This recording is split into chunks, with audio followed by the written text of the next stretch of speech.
Welcome to the Bentonville Film Festival. Thank you for having me. Your short is going to be premiering tomorrow. Tell us a little bit about it. Yeah, so it's called All at Once, and it's a story about a Middle Eastern immigrant father and his Americanized son, and it's about the father trying to sort of instill some culture into his son before it's too late, he thinks, before their American in-laws come over for dinner for the first time.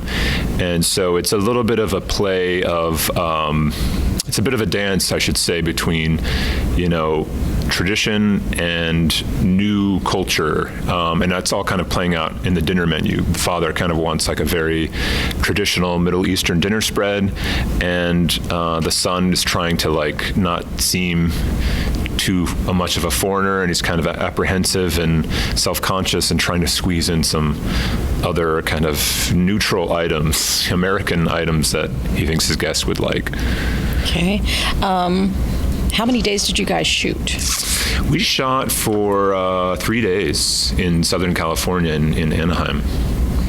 And did you write this for the father character, or did you have him in mind? Because he's great. Yeah, thank you. I think it started. I mean, really, it kind of went back and forth between whose story it was meant to be, and ultimately, I think it's the son's. He's the one who sort of changes the most in the story, at least in this episode of it.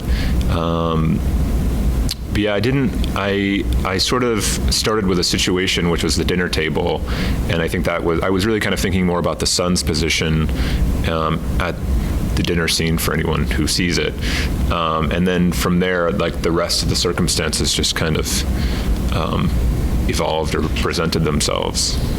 Okay, and you keep saying episodic because I was hoping there'd be a feature. Are you wanting to do episodic, or is there a feature in this? Yeah, I think I'm open to either, taking the characters and either putting them into a feature-length story, or in some ways there's some similarities. I think you can elongate your story and keep the characters and put them in different scenarios or create different goals for them, and they can exist in a series format. I don't think every story can, but some stories I think can sort of exist in a series format, and I would go either way. It started off, I think, as a short film, and then as we were making it, putting it together, a lot of the feedback that we got out there in the world was that it felt episodic, and what I kept hearing is, we want to see the next episode, which maybe that's just telling of the times that people are so used to, that people are watching so many more television shows, and so maybe people are just thinking in those kind of ways. But, I think it could go either way, but right now I think we're exploring it as a TV show. Yeah, I'll credit to you, because most shorts, it's very hard to make the audience care, for one thing, and to imply that there's a lot of backstory. And you did that very successwely in the short amount of time that you had. I was thinking things like, why isn't his wife there?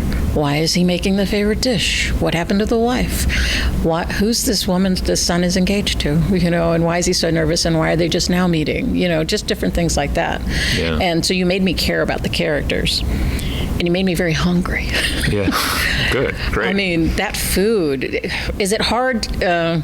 I like to think, because you can make food look great in a commercial, but in a film, when you've got all that going, how hard was it? Did you have a food handler? Yeah, we did. We had a food stylist. But yeah, same scenario. The food was a whole job, was a whole department. Sometimes on a shoot, food will fall to the production designer under the art department. This was all very specific Middle Eastern. I specifically picked Palestinian food because I was kind of, I was waiting to kind of pick the specific country, because every country in the Middle East kind of has their own signature stuff. Some overlap, but some places have like a very specific way that they make their dishes.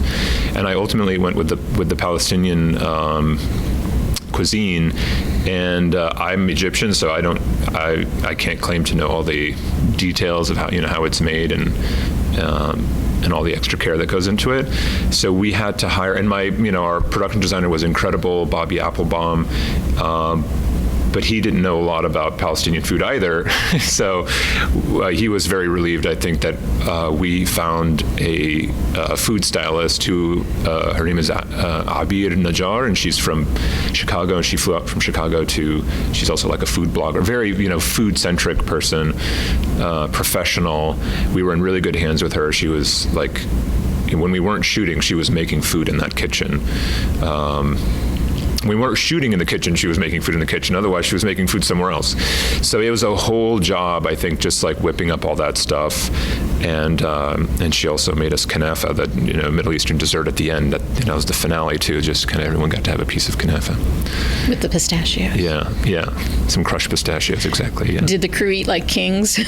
We did at the end. Yeah, all that other stuff was. We were moving so fast that there wasn't time to stop. I mean, we all had a little piece of the makluba, that big dish, and she had to make multiples because, if it didn't flip right or if it didn't look good, or you know what I mean.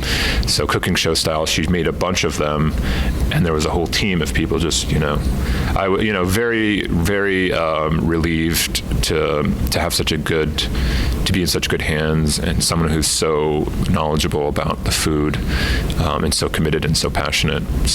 And I think that really came through, as you said, like on camera, from all of her hard work and passion. Yeah, it looked good. It looked legit, because I like Palestinian food too, and I was like, oh, that's legit. I like that. And the food was important, because that, to me, it was their heritage. This is how I'm passing this on, is, in any nationality, of food is how you pass on. This is what my grandma made. This is what my mom made. Kind of a thing. Yeah.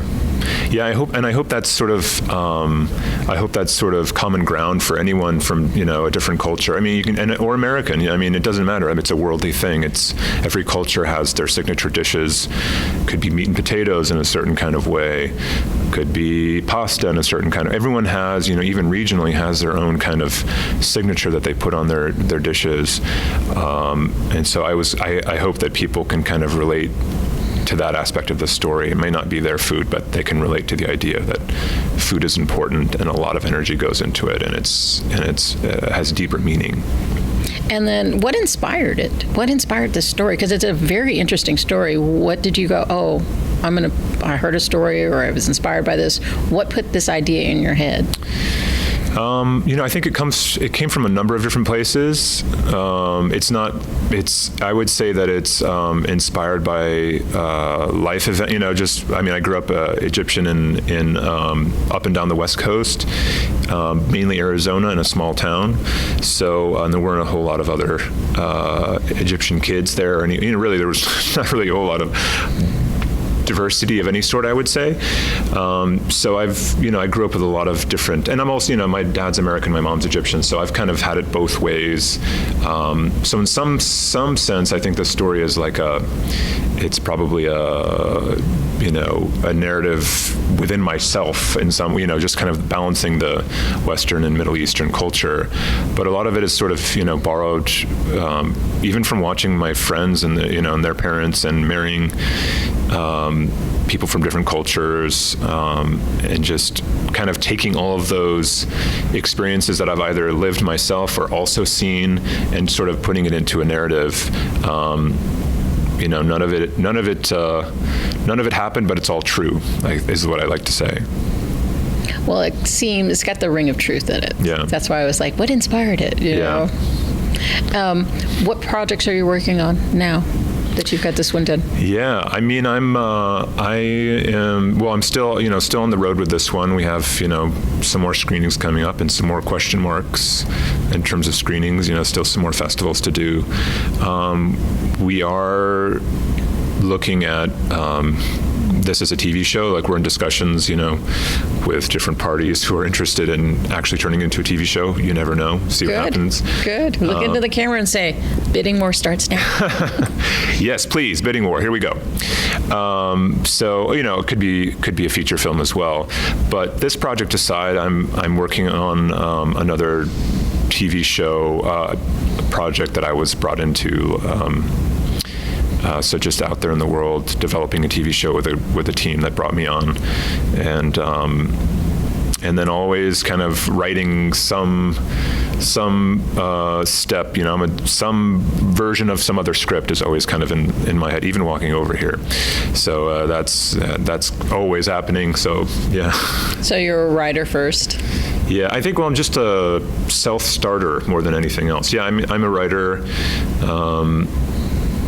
but I think, when you start off, in kind of in the indie world, creating content, I've only really worked in the film industry, I would say. I never really had another job from, film school onwards. So, and I think when you start off with nothing, from nowhere, without, connection or a parent or an uncle or somebody to open a door for you, you really have to be a self-starter and create your own opportunities. And you really only do that by creating content. So it kind of forces you, if you have the gumption or if you have the interest to be a writer, if you want to be a director, a producer, I think it's almost, I love it now, but I think you have to do some of that stuff out of necessity just to make opportunities for yourself. Is there any advice for anybody that's watching this is like, I would like to tell a story? Anything about sticking to it or don't do it or whatever? Yeah, well, I think the whole system weeds people out. I wouldn't say don't do it. I would say if you're interested, definitely do it. Explore it. I think it's, as far as like making it a career, I think that's a whole other thing. It's a long process. I talk to like college students. I got a film grant when I was in film school, and I now work with the same foundation, and I talk to a lot of students every year, and that's a common question, like, what's your advice as someone who's working in the film industry full time or whatever? What would you say, or what should I do here, or what all that kind of stuff. And I've seen some people just kind of go straight up, but most of what I know is long term. It's a marathon, hard work, day after day, continuing. A lot of, what are you going to do? How are you going to respond to rejection is a big thing. Yeah. Yeah. That should be a class that they give at film school. In life, but in film school for sure, a big part of it is rejection. So what can you create while being rejected? I think that's what the film business is. Unless your dad is somebody, or your uncle, or your whatever.